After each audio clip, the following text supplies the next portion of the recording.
اچھا، یہ جو جمعے کے دن سورہ کہف پڑھنے کی فضیلت ہے، تو یہ جمعے کی رات کو اگر کوئی پڑھ لے تو بھی یہ فضیلت حاصل ہو جائے گی، تو کیونکہ روایات میں جمعے کی رات کا بھی تذکرہ ملتا ہے اور جمعے کا بھی تذکرہ ملتا ہے۔ الحمدللہ الذی، تمام تعریفیں اس اللہ کے لیے ہیں، انزل علی عبدہ الکتاب، جس نے اپنے بندے پر کتاب کو نازل کیا، ولم یجعل لہ عوجا، اور اس کتاب میں اس نے کوئی کجی نہیں رکھی۔ یہ قرآن کا کمال ہے، آپ الحمد سے لے کے والناس تک پڑھیں، دو اور دو چار کی طرح اس کی آیتیں اور اس کے مضامین سمجھ میں آتے ہیں۔ قرآن کے علاوہ کوئی بھی مذہبی کتاب آپ پڑھ لینا تو آپ کو سمجھ میں نہیں آئے گی کہ کیا کہا جا رہا ہے اس میں، اور وہ باتیں نیچر کو اپیل بھی نہیں کریں گی، اور انسان وسوسوں کا شکار ہو جائے گا اور مصیبت میں پڑ جائے گا۔ لیکن قرآن کے دعوے کتنے واضح ہیں، اور دعووں میں تناقض نہیں ہے۔ قرآن نے کہا خدا ایک ہے، ہر جگہ یہی کہا کہ ایک ہے۔ محمد صلی اللہ علیہ وسلم کو کہا کہ نبی ہیں، بشر ہیں، نبی ہیں، تو بشریت کو ثابت کیا قرآن نے۔ جہاں نبی صلی اللہ علیہ وسلم سے اوٹ پٹانگ معجزوں کا مطالبہ کیا گیا تو بتا دیا گیا میں بشر ہوں، ایک ہی دعویٰ رہا ہے مسلسل شروع سے آخر تک، اور آخری نبی ہونے کا جب دعویٰ کیا گیا تو آخری ہی، یہ نہیں کہ پھر قرآن میں اشارے دے دیے ہوں کہ کوئی اور نبی بھی آئے گا، تو تناقض نہیں ہے قرآن میں۔ نماز کو فرض کیا تو نماز فرض ہے، تو یہ جتنے مضامین، پھر اخلاقیات کی جو تعلیم دی وہ تعلیم سیم ہے، تو یہ ہے کہ عوج نہیں ہے، بالکل نیچر کو اپیل کرنے والی دو اور دو چار کی طرح صاف ستھری باتیں ہیں قرآن مجید میں۔ یہ خود قرآن کا ایک بہت بڑا معجزہ ہے۔ آپ کبھی بھی کسی جھوٹے آدمی کو جب سنیں گے نا، اس کی باتوں میں ٹکراؤ بہت ہوگا۔ میں ایک دفعہ تحقیق کر رہا تھا، یہ منکرین حدیث جو ہیں، جنہوں نے کہا، دعویٰ کیا کہ حدیث حجت نہیں ہے، تو ہمارے شیخ حضرت مفتی رشید احمد صاحب رحمہ اللہ تعالی نے اصل فتاویٰ کی دوسری جلد میں ان کے خلاف بہت کچھ لکھا ہے۔ تو اس میں بڑی دلچسپ بات یہ تھی کہ جب یہ منکرین حدیث کا جو بانی ہے نا، پرویز نام تھا اس کا، پورا نام اس وقت ذہن میں نہیں ہے، تو اس کی کتابوں سے حضرت نے تناقض نکالا۔ مفتی رشید احمد صاحب رحمۃ اللہ علیہ نے تناقض کیا نکالا؟ ایک جگہ لکھ رہا ہے کہ حدیث حجت نہیں ہے، دوسری جگہ لکھ رہا ہے کہ حدیث حجت تو ہے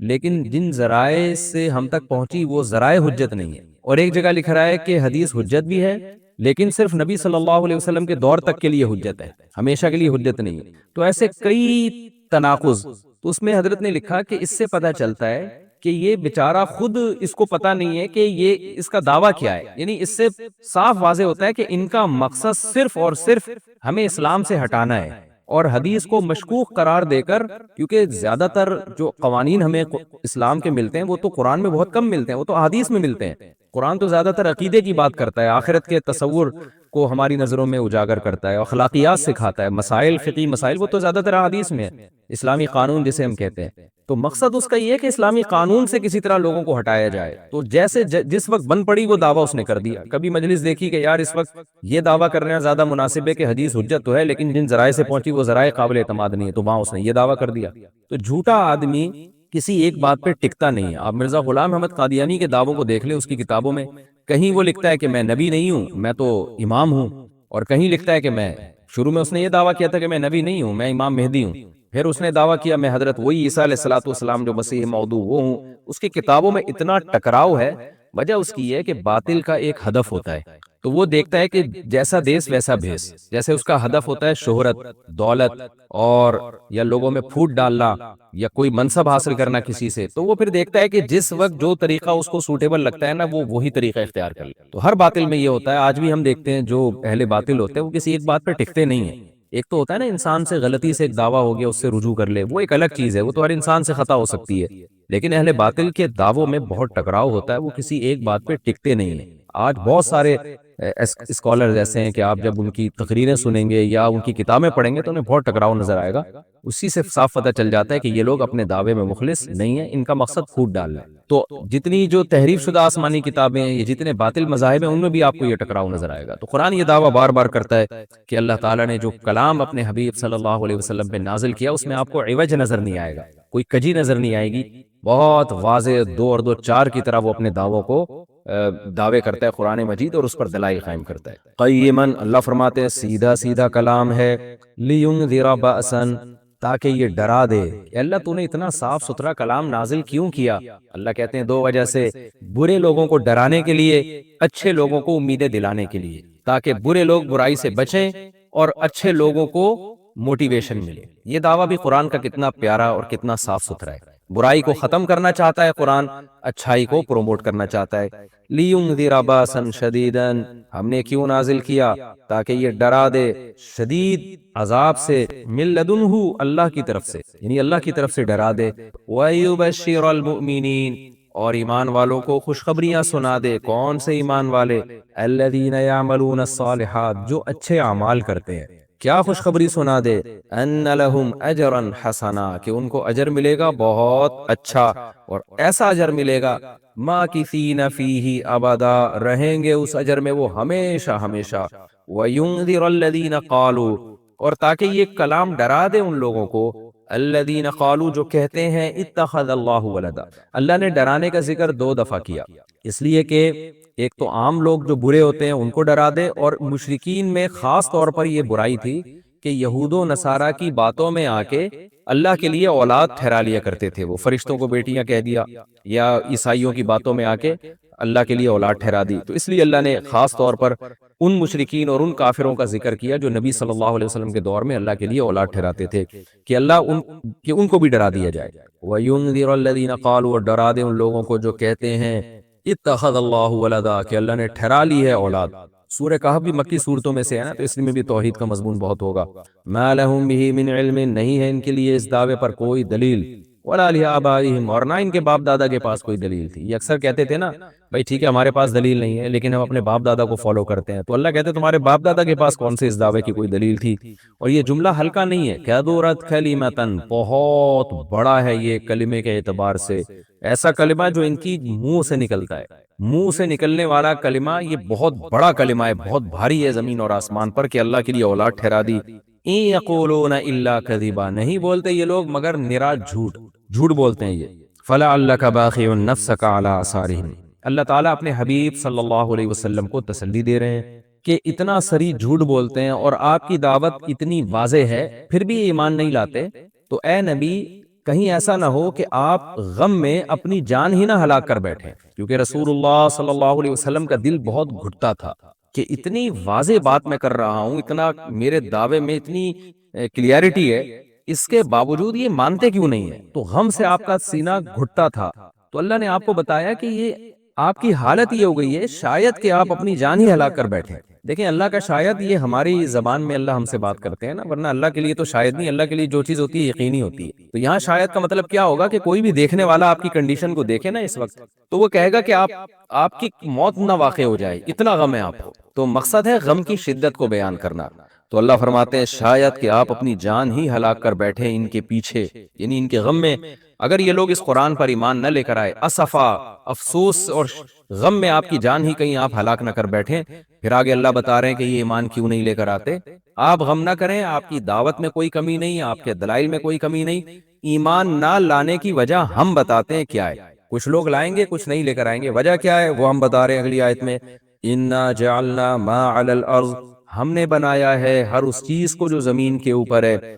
زینت اللہ، زمین کے لیے یعنی زمین والوں کے لیے زینت، اٹریکٹیو بنایا ہم نے۔ زمین اجڑی ہوئی ہوتی، کسی کا دل ہی نہ لگتا زمین میں، تو سارے آخرت ہی کی فکر میں لگ جاتے، لیکن زمین میں اٹریکشن ایسی پیدا کر دی ہے کہ یہ اللہ سے غافل کرتی ہے، حق سے دور کرتی ہے۔ ہر آدمی اس زمین کی زینت کو حاصل کرنے کی کوشش کرتا ہے۔ زینت وہ چیز ما یتزین، جو مزین ہوتی ہے اور جس کی طرف انسان کی اٹریکشن ہوتی ہے، چاہے حقیقت میں وہ اٹریکشن کے قابل ہو یا نہ ہو۔ جیسے گندگی کا ڈھیر ہے، اٹریکشن نہیں ہوتی، لیکن آپ نے اس کے اوپر ایک خوبصورت ململ کا کپڑا ڈال کے خوشبو چھڑک دی تو اب وہ دیکھنے میں بھلی لگنے لگے گی۔ تو جو چیز دیکھنے میں بھلی لگتی ہے اس کو مزین کہا جاتا ہے، چاہے حقیقت میں ہو یا نہ ہو۔ تو اللہ نے کہا کہ ہم حقیقت میں زمین اچھی ہے یا نہیں ہے یہ لوگ اس کو نہیں دیکھتے، بس اٹریکٹیو ہے اس کو دیکھتے ہیں کہ اس کا یہ اٹریکٹ کرتی ہے اپنی طرف۔ حقیقت میں دیکھا جائے تو مسافر خانہ ہے نا، کتنی بھی مل جائے تو ختم ہونے والی ہے، تو فنا ہونے والی چیزوں سے کون دل بہلاتا ہے؟ لیکن اللہ بتا رہے کہ ہم نے چونکہ اس کو مزین کر دیا ہے، تو اس مزین ہونے کا نتیجہ یہ ہے کہ کچھ لوگ اس میں پڑھ کے اللہ کو بھول جاتے ہیں اور کچھ اس کی حقیقت کو دیکھ کر اللہ کو یاد رکھتے ہیں۔ تو آزمائش جبھی ممکن ہے جب اس زمین کو اٹریکٹیو بنایا جائے۔ آگے اس لیے اللہ نے فرمایا کہ ہم نے بنایا ہے جو کچھ اس زمین کے اوپر ہے، زینت اللہ، زمین کے لیے مزین۔ کیوں بنایا ہے؟ لِنَبْلُوَهُمْ، تاکہ ہم لوگوں کو آزمائیں، ایہم احسن عملا، کہ ان میں عمل کے لحاظ سے زیادہ اچھا کون ہے، اگر زمین کو مزین نہ بنایا جاتا تو سارے عمل کے لحاظ سے بہت اچھے ہو جاتے، کیونکہ قربانی نہ دینی پڑتی۔ اب اس مزین زمین کی بہت سی چیزوں کو چھوڑنا پڑتا ہے، نماز کے وقت دکان چھوڑنی پڑتی ہے، اور صدقات و خیرات کے وقت مال کی قربانی دینی پڑتی ہے، اور جو شریعت کے جتنے بھی احکام ہیں تو جاہ کی قربانی دینی پڑتی ہے، منصب کی قربانی دینی پڑتی ہے۔ تو اللہ کہتے ہیں ہم نے چونکہ مزین بنا دیا تاکہ ہم لوگوں کو آزمائیں، تو ظاہر ہے جب آزمائش ہوتی ہے تو اے نبی کچھ لوگ کامیاب ہوتے ہیں اور کچھ لوگ ناکام ہوتے ہیں، تو آپ چاہتے ہیں کہ ساری دنیا ہی مان لے آئے، سارے نیک بن جائیں، یہ آپ کی چاہت پوری نہیں ہو سکتی، کیونکہ امتحان میں 100% لوگ کامیاب عام طور پر نہیں ہوا کرتے۔ وَإِنَّا لَجَاعِلُونَ مَا عَلَيْهَا صَعِيدًا جُرُزًا، اور یاد رکھو جو کچھ زمین کے اوپر ہے ہم اس کو بنانے والے چٹیل میدان۔ یعنی اللہ نے جب یہ کہا نا کہ زمین کے اوپر کی چیزوں کو ہم نے مزین کر دیا، تو آگے نافرمانوں کو ایک دھمکی بھی دے دی کہ تم جو اس میں پڑھ کر ایمان سے اور نیک عمل سے غافل ہو رہے ہو کہ بھئی اتنی اٹریکشن ہے، تو اس کا ایک دوسرا پہلو بھی ہے۔ وہ پہلو کیا ہے؟ چٹیل میدان بن جائے گی، سب تباہ و برباد ہو جائے گا۔ یعنی ایگزامینیشن ہال میں جب جو نعمتیں آپ کو دی جاتی ہیں وہ ہمیشہ کے لیے تھوڑی دی جاتی ہیں، وہ تو اس وقت تک کے لیے دی جاتی ہے جب تک امتحان چل رہا ہے، اس کے بعد وہ لے لی جاتی ہیں واپس۔ تو اسی طرح اللہ اس زمین کو ختم کر دیں گے، اور تب پوری ترقی جو انسان کی جتنی بھی ترقی ہے زمین میں اور کائنات میں، ساری زمین بوس ہو کے ختم ہو جائے گی، اور اللہ تعالیٰ جس مقصد کے لیے انسان کو پیدا کیا گیا اس مقصد کے بارے میں انسان سے سوال کریں گے۔ ام حسبت ان اصحاب الکہف والرقیم، قرآن نے یہ کچھ تمہید بیان کی کہ یہ دنیا آزمائش کے لیے اور سب کچھ ختم ہو جائے گا، جو قرآن کا اصل مقصود ہے۔ اب قرآن ایک واقعے کی طرف آتا ہے۔ مشرکین مکہ یہود و نصارہ سے بہت سی چیزیں سنا کرتے تھے، اور یہود آ کے ان کو چپ کے گائیڈ کرتے تھے کہ جس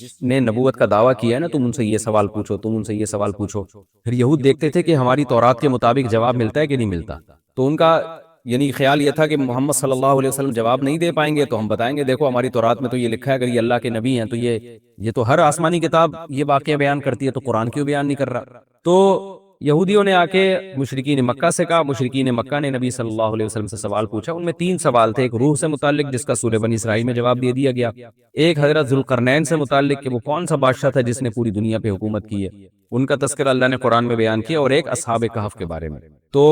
اب قرآن ان کے واقعے کو بیان کر رہا ہے۔ ام حسبت ان اصحاب الکہف والرقیم کانوا من آیاتنا عجبا، اے نبی آپ یہ سمجھتے ہیں کہ اصحاب کہف اور جبل والے پہاڑ والے لوگ، غار اور پہاڑ والے لوگ کیا ہماری نشانیوں میں سے بڑی عجیب نشانی تھے؟ کیا آپ یہ سمجھتے ہیں؟ یعنی یا تو اس کا جواب یہ کہ واقعی یہ نشانی تھے، یا یہ کہ یہ اتنی بڑی نشانی نہیں تھے جتنی بڑی اس کائنات کو بنا دینا بڑی نشانی ہے۔ اذ اول فتیتو، اللہ نے اس واقعے کو بیان کیا، اس وقت کو یاد کرو جب چند نوجوانوں نے ٹھکانہ پکڑا الی الکہف، ایک بڑے غار کی طرف، فقالو، پھر کہنے لگے۔ اب دیکھیں قرآن جب واقعہ بیان کرتا ہے نا تو سوال تو مشرکین نے اصحاب کہف کا پوچھا تھا، بتا دیا جاتا بھئی ایک زمانے میں اصحاب کہف تھے جو مشرک بادشاہ تھا جس کے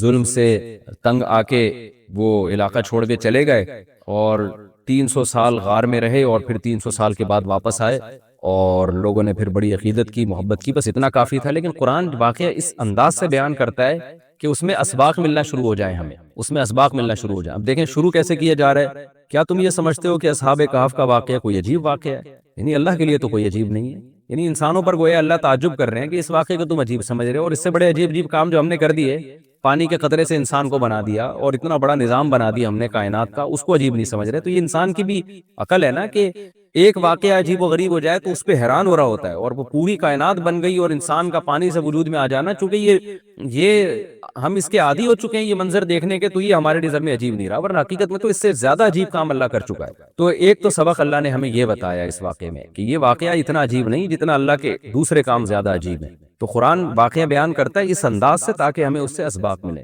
اذ اول فتیۃ الی الکہف، نوجوانوں نے غار میں پناہ لی، فقالوا ربنا، اور کیا کہنے لگے، اے ہمارے رب، آتنا من لدنک رحمہ، تو دے ہمیں اپنی طرف سے رحمت، اور ہیئ لنا من امرنا رشدا، ہمارے معاملے میں کوئی رشد کا انتظام کر دے، یعنی درستگی کا انتظام کر دے۔ اس میں کیا سبق ملتا ہے کہ جو مشرک بادشاہ تھا، کافر بادشاہ تھا، چند نوجوان اسلام لے کر آئے، اللہ کے برحق دین کو قبول کیا، ان کو یہ یقین تھا کہ ہم اس علاقے میں رہ کر اپنے دین اور مذہب پہ قائم نہیں رہ سکتے، لہذا انہوں نے ارادہ کیا ہم ہجرت کرتے ہیں۔ تو اب ہجرت کر کے جائیں کہاں؟ تو اللہ سے دعائیں مانگ رہے ہیں۔ اس سے کیا پتہ چلتا ہے کہ جب آپ کے لیے کسی علاقے میں رہ کر دین پر چلنا ناممکن ہو تو آپ پر لازم ہے کہ آپ اس علاقے کو چھوڑیں، ایک بات۔ نمبر دو، چھوڑ کر آپ اللہ پہ اعتماد اور توکل کریں کہ جس اللہ نے مجھے یہاں کھلایا وہ کہیں اور بھی کھلا سکتا ہے۔ نمبر تین، اللہ سے دو قسم کی دعائیں مانگیں۔ نمبر ایک، اے اللہ تو میرے لیے رحمت کا انتظام کر دے، یعنی اپنا رحم کر تاکہ تیری رحم کی وجہ سے ہمارے لیے معاملات آسان ہو جائیں۔ نمبر دو، تو ہمیں گائیڈ کر،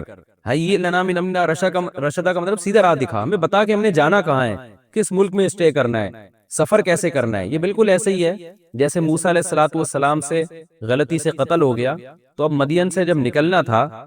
مصر سے جب نکلنا تھا تو راستہ معلوم نہیں تھا، تو وہاں بھی اللہ تعالیٰ سے آپ موسیٰ علیہ السلام نے دعا مانگی کہ وَلَمَّا تَوَجَّهَ تِلْقَاءَ مَدْيَنَ قَالَ عَسَىٰ رَبِّي أَن يَهْدِيَنِي سَوَاءَ السَّبِيلِ، مجھے امید ہے میرا رب مجھے سیدھا راستہ دکھائے گا۔ تو جب انسان کو راستے معلوم نہ ہو، گائیڈنس نہ مل رہی ہو کہ جانا کہاں ہے، کہاں اسٹے کرنا ہے، تو ایسے موقع پہ اللہ سے سیدھے راستے کی دعا مانگنی چاہیے۔ تو یہاں بھی انہوں نے دعا مانگی کہ اللہ تو ہمارے لیے رحمت کا انتظام کر دے اور ہمارے لیے ہمیں گائیڈ کر دے کہ ہم نے جانا کہاں ہے، کہاں اسٹے کرنا ہے۔ تو قرآن کہتا ہے ہم نے ان کی دعا کو قبول کی، فَضَرَبْنَا عَلَىٰ آذَانِهِمْ، رحمت کا انتظام کیسے ہوا کہ ہم نے غار کے اندر، کیونکہ گئے ان کے کتے کو ساتھ لے کر غار کے اندر گئے، اور وہاں انہوں نے کہا کہ فی الحال ہم یہاں لوگوں سے چھپ جائیں، کسی طریقے سے پناہ میں آ جائیں، پھر دیکھیں گے جی اٹھ کے ہم نے جانا کہاں ہے۔ تو قتل کے خوف سے نکلے اور غار میں جا کے آرام کیا، تو اللہ کہتے ہیں ہم نے ان کے کانوں پہ پردہ ڈال دیا، سلا دیا گہری نیند، سنین عددا، کئی سال تک، ثم بعثناہم، پھر ہم نے ان کو جگایا، لنعلم ای الحزبین، تاکہ ہم دیکھیں، جس کا نتیجہ یہ نکلا کہ ہم یہ دیکھنا چاہتے تھے ان دونوں میں سے کون سا فریق ایسا ہے احصیٰ لما لبثوا امدا، جو مدت کے اعتبار سے زیادہ کاؤنٹ کرنے والا ہے اس مدت کو، لما لبثوا، جس مدت تک یہ لوگ ٹھہرے۔ یعنی اللہ تعالیٰ بھی گویا ان کو دیکھ کے خوش ہو رہے ہیں کہ دیکھیں ان کے آپس میں تبصرے کیا ہوتے ہیں، کیونکہ کسی کے ساتھ ایسا کبھی نہیں ہوا۔ تو اب جب یہ اٹھیں گے تو اللہ کی گویا کہ اللہ تعالیٰ بھی ان کی بات کو دیکھ کرنا ایک خوش ہو رہے ہیں ان کو دیکھ کے کہ دیکھو میں یہ باتیں آپس میں کیا کرتے ہیں، تو کسی نے کیا کہا، کسی نے کیا کہا، یہ سارا تذکرہ آگے آئے گا۔ یہ واقعہ آگے بھی چلے گا اور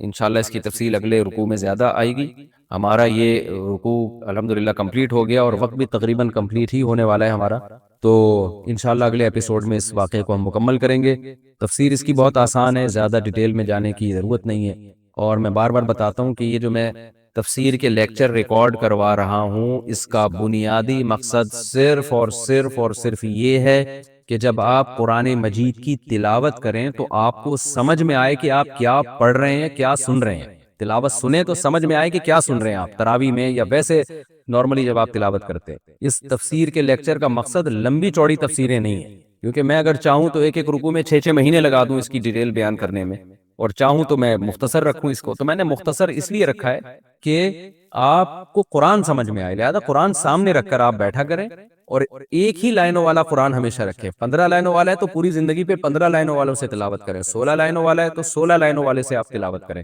تاکہ آپ کو جب وہ صفحہ سامنے ہوگا نا تو آپ جب بھی تلاوت کریں گے تو آپ کو اس کا مفہوم انشاءاللہ ذہن میں آئے گا، تو قرآن کی بیس آپ کی مضبوط ہو جائے۔ باقی تفسیریں تو پھر اتنی لمبی تفسیریں ہیں، وہ پڑھتے چلے جائیں، اس میں علمی نکات بہت ہیں، تو میں چاہتا ہوں آپ کی بیس مضبوط ہو جائے۔ جب قرآن پڑھیں آپ تو عربی میں ہی سمجھ میں آئے آپ کو، قرآن سنیں تو عربی میں ہی سمجھ میں آئے آپ کو، تو یہ بنیادی مقصد ہے۔ انشاءاللہ اگلے ایپیسوڈ میں سورہ کہف کا دوسرا رکوع اور 15ویں پارے کا انشاءاللہ میں 14واں رکوع شروع کروں گا۔ اللہ تعالی ہمیں سمجھنے کی، عمل کی توفیق عطا فرمائے۔ وما علینا الا البلاغ۔